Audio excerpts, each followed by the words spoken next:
Okay. And then, yeah, everybody's here. Thanks for coming, everyone. Yes. We gotta, oh, sorry. We're ready? Hello, everyone, and welcome. Thank you all for being here today to talk about this new initiative. First thing I'd like to do is introduce our very own City of Albuquerque Mayor, Tim Keller. Bring this guy up with me.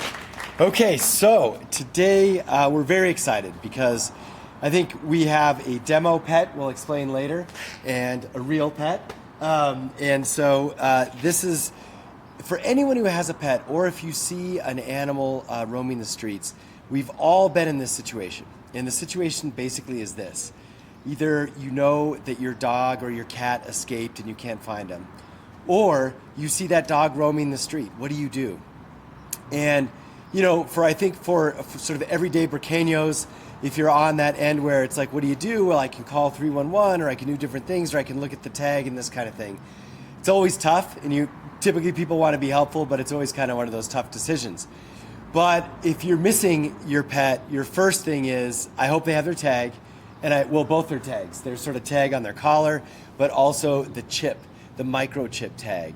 And then you hope that whoever finds them will be able to figure out how to get that microchip scanned. And that's what today is all about. So having been through this several times with my dogs over the years, this is something that statistically happens to everyone who has a pet. Whether it's just the dog bolts out because the door was open, or whatever the issue is. And so we always encourage, that's why we do chipping, and we'll talk about that process. But the challenge is who can read the microchip. And I've actually taken in dogs that I know are somewhere in the neighborhood, and so I put them in the backyard, and then I'm like, okay, what do I do next? And it's like, how do I get the chip read, especially because it's a Saturday and animal welfare is closed, or Sunday. All of these kinds of issues, or it's far away. That's what we're fixing today. So this is a really cool Project Reunite, a microchipping scanner program. And it's a collaboration between our animal welfare department, our police department, our fire department, and we have a wonderfully supportive counselor who's here as well, Counselor Feeblecorn, but also Boofy's Best for Pets, thank you, as well. Give them a round of applause. As well as Clark's Pet Emporium, super supporter of all things. Round of applause for them. And our sponsor, Fiesta Subaru, who my in-laws have bought many cars from. Thanks, Fiesta. Look, they are all part of making this happen. And basically, here's how this is going to work. When you visit one of our 300 parks, or bosque, or even coffee shop patio, it's clear that we love our pets. We want to make this a pet-friendly city as best that we can. But we also know the scanning issue has been a little bit challenging. So now, thanks to Operation Reunite, there's going to be 34 new scanners at 22 fire stations and 7 APD substations, and 5 local businesses throughout the city. So you're going to have all sorts of options every day of the week where we can actually scan a pet. That is what today is all about, and it's going to be very, very cool. So we're going to talk more about this and demo it for you in just a minute, but let me hand it back over to our director, Carolyn Ortega.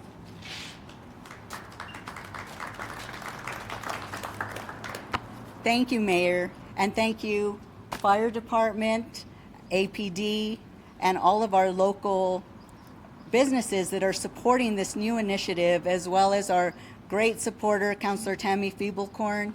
These initiatives are so important to getting our pets home quickly.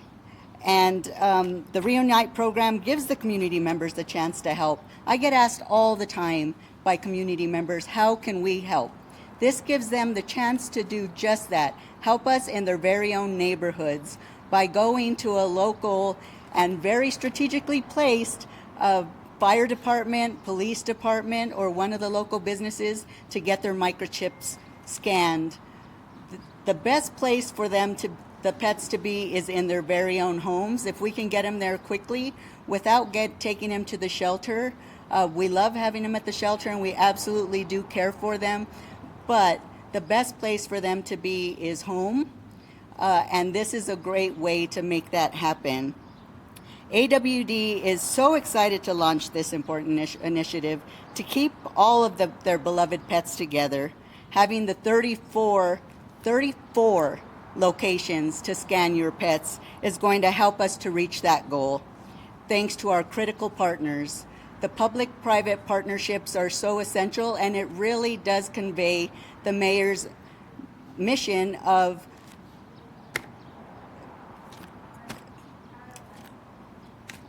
the power of us.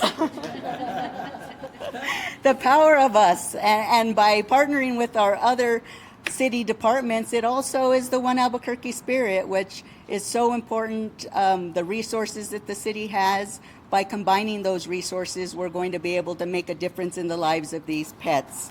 We encourage all pet owners to microchip and tag their pets to ensure the pet can return home safely. If you're watching this and your pet is not microchipped, what are you waiting for? Get them over to one of the 34 locations, or you can come to the west side and the east side shelter to get them scanned. But the microchips are now being offered for free at our animal shelters. So bring them in, we'll get them chipped and provide a safety net. If they ever, for some reason, get out of your yard, we're going to get them home by them having this microchip. Very important. This program starts right now, it's happening, and will go on to July 3rd. It really was a proactive way to make sure that when the pets are facing the noises of the fireworks and get a little skittish in the possibility of them getting out of their yard, and the stress that comes with, that we can get them back home. So now I would like to introduce our great supporter, Tammy Feeblecorn. She has a few things that she'd like to say. Thank you, Carolyn. Hi, everybody. I'm Tammy. This is Frijolito. I brought a visual aid because I wanted to explain how important this program is. My partner and I found Frijolito on the side of the street during COVID on one of our Sunday afternoon walks. He was in really bad shape. We scooped him up, and then we drove and drove and drove some more, asking if anyone was open who could scan him to see if we had what our next step was. Should we be trying to get him back to a family who was missing him, or was there no family and we needed to get him into a vet the next morning? I'm very lucky. Our house is big enough that we were able to just take him home that night, keep him away from our dogs in case he had a disease or something, get him into the vet the next morning. But that's a challenge for other folks that find stray animals. If they find somebody on a Sunday, what are they supposed to do with them? A lot of times that animal could just be reunited with his guardian, and that's what we should be doing. We want to not have animals away from their guardians. We want to get them back to their families. It's better for the dogs. It's better for their families.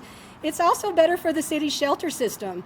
We are overrun with animals, and we do not need a lot more animals coming through our system that could just be taken home and where they're comfortable with their people. So Frijolito's a really good example of why we need this program, and he also wants to report that he is now microchipped, and I'm his mom. So he's here for answering any questions, and I am too, but I want to thank the Animal Welfare Department staff for really thinking outside the box on this one, and think of a way to really help the animals of Albuquerque, all the people who love them, and reduce the costs for the city. So really, really appreciate that. Thank you, Carolyn Ortega. Thanks to the mayor for supporting this.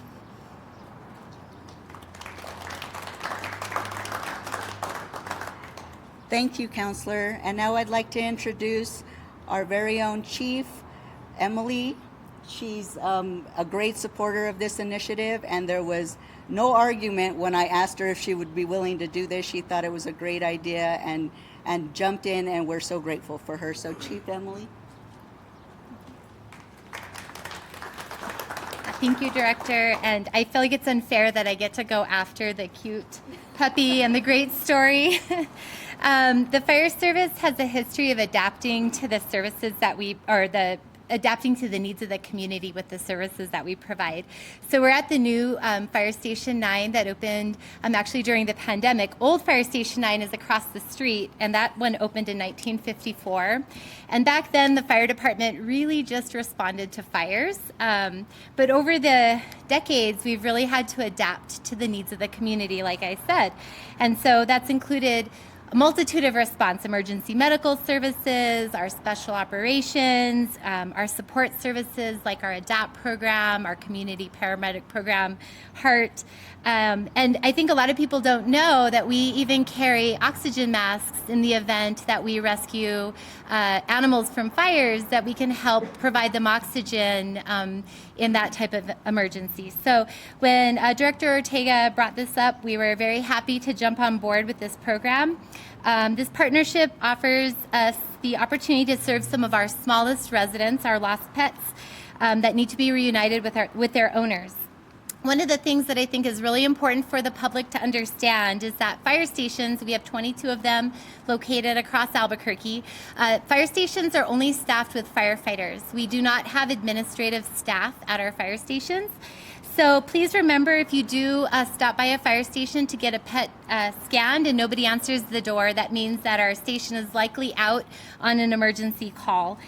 We have 22 locations. The addresses are on the city website, so if you need to stop by a different station or one of the police substations, you'll be able to get the pet scanned there. And then the last thing that we just want to make sure the public understands is that although firefighters love dogs and cats and pets, we don't have the capacity to care for them at fire stations. And so they will not be dropped off here, but our firefighters will help work with any of the members of the public that need to know what to do after that, as far as getting in contact with animal welfare in that event that they do not want to keep the dog. But with that being said, AFR is very proud to offer all of these additional locations all across the city to help get the pets scanned. And we want to also thank all of our firefighters for being willing and excited to help make this program a success. So thank you.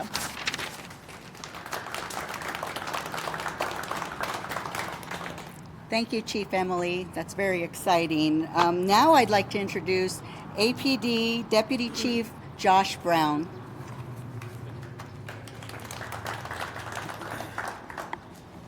Good afternoon. As everybody knows, pets can soften the hardest of hearts, and pets for a lot of people are family. They're kids. They're part of the extended family, and we have 7 substations around the city.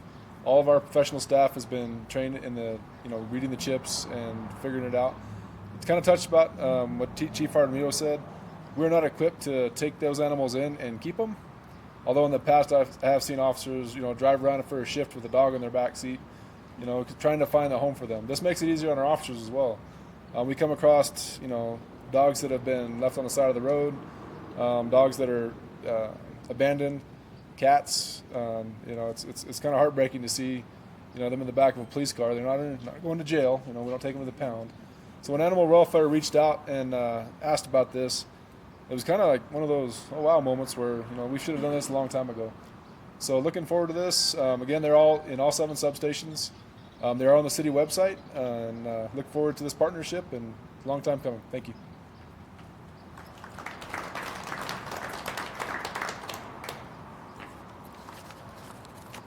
Thank you so much. We really are looking forward to seeing how successful this program is. And this is really going to allow us to keep the space in the shelter for those that really need us, and getting all of those pets to the families that love them. So now I'm open for any questions that you all might have. So is there a place where folks can go where all of this, they can find all of this information in one place, where all of these locations are available, where they can get the scanning done, the police substation, fire station, and the businesses and Absolutely. Not only can they get the information from our website, cabq.gov/pets, they will also be flyers and information at every single substation that gives them specific instructions on what to do next. I do just have one more question about how much this equipment costs, and how much each of these scanners cost to be in each location. Each scanner costs $300, and like Josh Brown said, we should have done this a long time ago, so cost should have never been an issue. I think this absolutely is something that we're willing to invest in those scanners. If any other business or partner in the community is interested in doing this, please reach out. I was wondering if the city or animal welfare kept track of how many animals in Albuquerque are already microchipped. I don't have those numbers off the top of my head, but I can absolutely get you those numbers. We have a pretty comprehensive system that tracks all of that.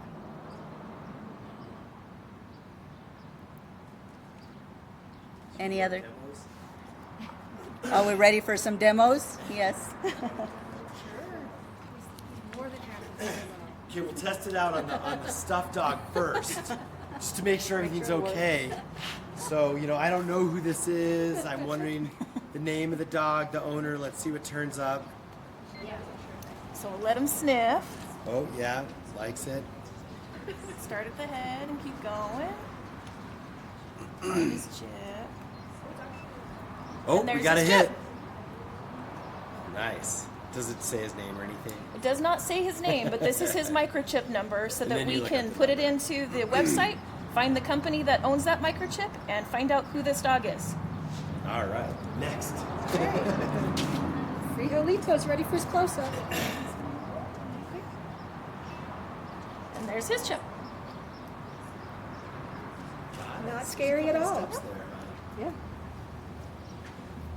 Cool. Good job, everybody. Smaller pen.